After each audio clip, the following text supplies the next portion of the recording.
Nous avons beaucoup parlé des EHPAD et en ce moment, bon nombre d'établissements testent leurs résidents. Ceux qui ont été contaminés, mais qui sont négatifs, peuvent à nouveau participer à des activités collectives. Exemple avec Loïc Blache et Benoît Lotte à l'Escarène. Quand la courge ou le poivron, comme vous voulez. Les courges, il vaut mieux les écarter parce qu'on va les faire courir. Comme un déconfinement avant l'heure, les résidents de cette maison de retraite des Alpes-Maritimes ont retrouvé cette semaine une partie de leur liberté. Au programme, atelier jardinage. On a planté des pieds de tomates, on a planté des melons, des haricots rames, des courgettes. On a l'impression de respirer malgré qu'on ait le masque.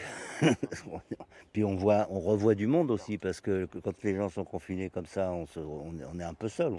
Un grand bol d'air frais pour ces retraités, tous contaminés par le Covid-19.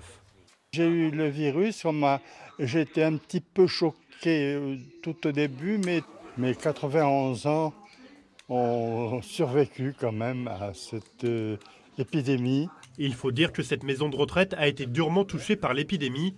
6 décès, dont le dernier il y a quelques jours seulement. Alors l'EHPAD Les Feuillantines a fait passer 2 séries de tests PCR à ses 51 résidents.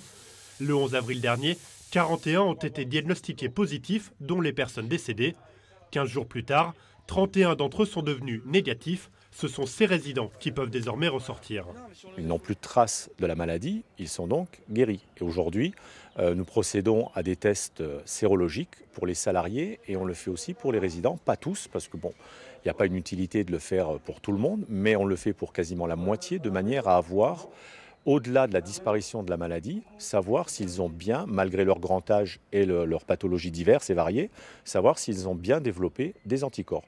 En attendant les résultats de ces prises de sang, certains trinquent de nouveau ensemble ou se refont une beauté.